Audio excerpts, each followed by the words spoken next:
Chers amis, bonjour. Savez-vous qu'il y a à peine un an, le pape François publiait cette exhortation apostolique Christus vivit, il vit le Christ, adressée à tous les jeunes du monde entier et au peuple de Dieu.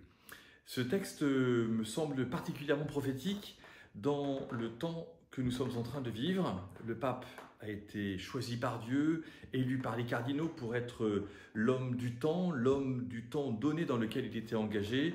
Nous devons entendre véritablement son magistère, c'est-à-dire sa force d'enseignement, comme il se doit pour que nous, les chrétiens, et vous en particulier les jeunes, vous soyez attentifs à cette parole de ce grand pape. Voici deux paragraphes que je vais vous lire. Ce n'est pas forcément très drôle dans l'exercice de lecture, mais il me semble important que nous puissions comprendre ce à quoi vous êtes appelés et que vous puissiez peut-être du fond de votre torpeur, sous votre couette dont vous n'avez pas envie de sortir parce que c'est un temps de confinement, que vous soyez capable d'entendre ce que le pape vous dit et ce que par le pape le Christ veut vous dire, parce que le Christ est vivant et que comme le pape nous l'a dit, il nous a invités à Cracovie à sortir de nos canapés, et bien que vous aussi dans ce temps de confinement vous sortiez de vos canapés, vous sortiez de vos couettes, que vous sortiez véritablement des idées nouvelles pour notre temps, parce que à chaque époque, à chaque moment de l'histoire,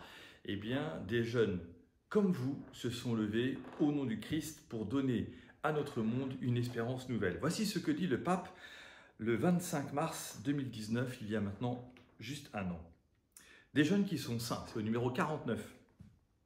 Le cœur de l'Église est aussi riche de jeunes saints qui ont offert leur vie pour le Christ et pour beaucoup en allant jusqu'au martyre. Ils ont été de précieux reflets du Christ jeune qui brille pour nous stimuler et pour nous sortir du sommeil.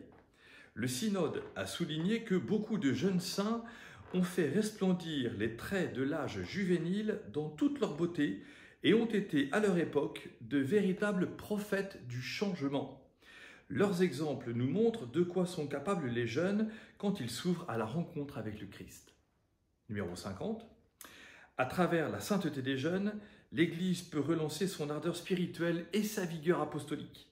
Le baume de la sainteté engendré par la bonté de la vie de tant de jeunes peut soigner les blessures de l'Église et du monde, en nous ramenant à la plénitude de l'amour à laquelle nous sommes appelés depuis toujours. Les jeunes saints nous poussent à revenir à notre premier amour.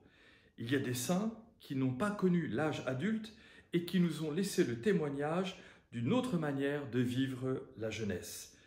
Souvenons-nous au moins de certains d'entre eux, de différentes époques de l'histoire, qui ont vécu la sainteté chacun à sa manière.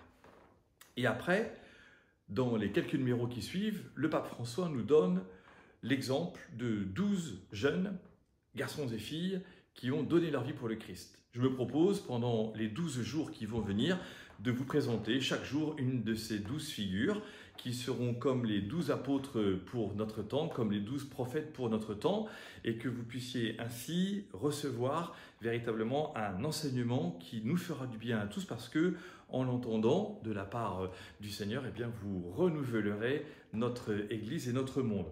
Et puis, vous le voyez ici, il y a un vieillard qui est aveugle et qui est guidé par un jeune.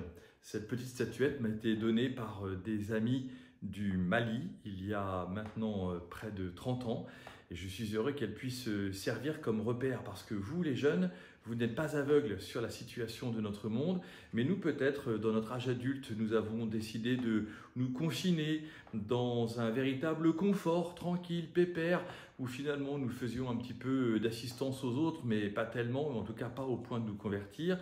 Or, il y a quelque chose de nouveau qui, à travers cette figure, à travers cet enseignement du pape François, à travers ce drame du confinement mondial, nous invite. Et voilà ce que dit le pape au numéro 300, au dernier numéro de ce grand document de Il vit le Christ. Chers jeunes, voici ce que dit le pape. Chers jeunes, je serai heureux en vous voyant courir plus vite qu'en vous voyant lent et peureux.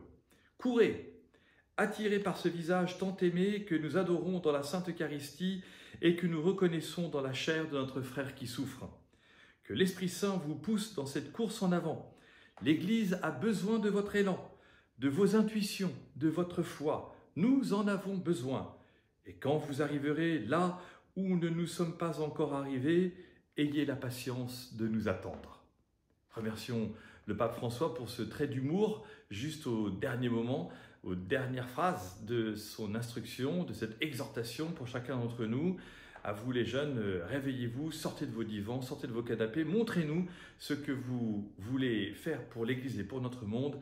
Je vous souhaite une bonne journée et à très vite pour la découverte de ces 12 apôtres, prophètes, saints de chaque époque de l'Église qui vont vous permettre à vous de nous réveiller, nous.